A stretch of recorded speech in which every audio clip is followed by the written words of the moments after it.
All right, let's dive into a question that I know keeps so many authors up at night.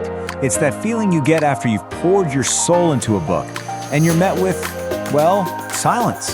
Today, we're not just going to answer that question, we're going to completely reframe it with a whole new philosophy. This is the moment, right? You've done it, you've survived the writing, the editing, the publishing, you finally put your work out into the world. And now you're asking, why isn't anyone buying it? It feels incredibly personal, and honestly, it can be pretty painful. But here's what you need to know. You are so not alone. And the answer? It goes way deeper than just tweaking your marketing ads. I mean, this quote from author KJ just nails it, doesn't it?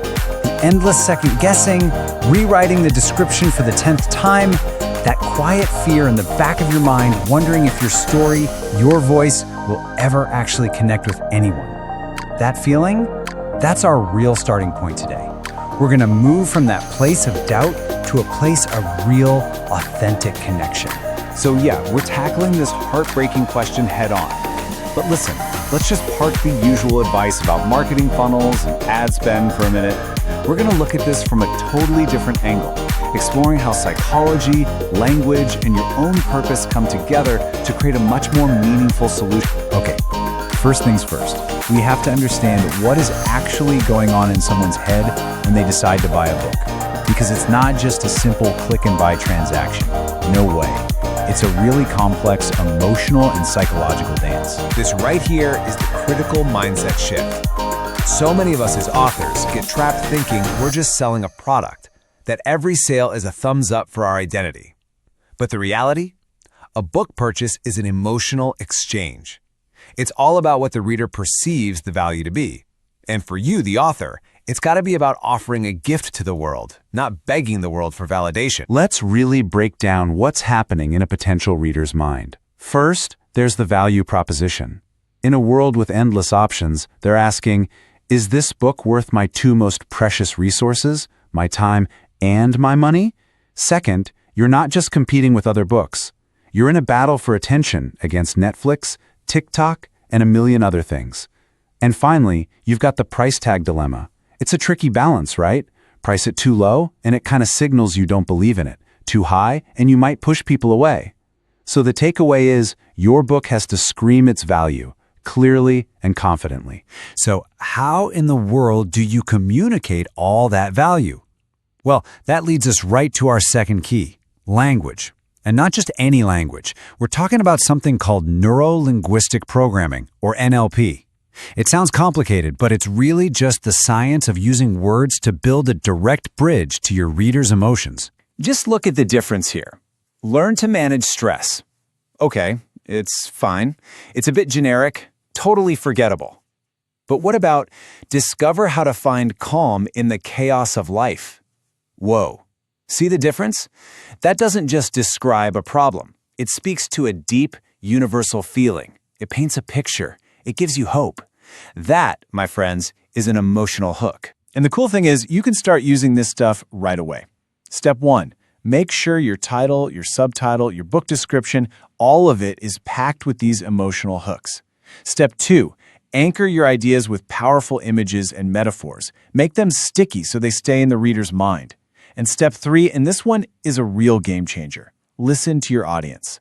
Actually use the words they use to talk about their problems and what they hope for.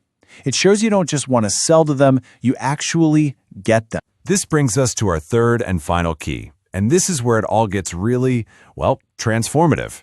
It's this idea that a book isn't just a one-way street of information. It actually creates a dual journey of healing, one for the reader and one for you, the author. Look at how beautifully these two journeys mirror each other. The reader is looking for connection and belonging. And for you to provide that, you have to face your own fears and be vulnerable. The reader gains new insights, and in the process, you learn to see failure is just a part of growth. They experience a release, an emotional catharsis, and you find this incredible sense of purpose. It's a shared transformation. And here's the absolute core of it all. Your willingness to be authentic and vulnerable isn't a weakness. It's your greatest strength as an author.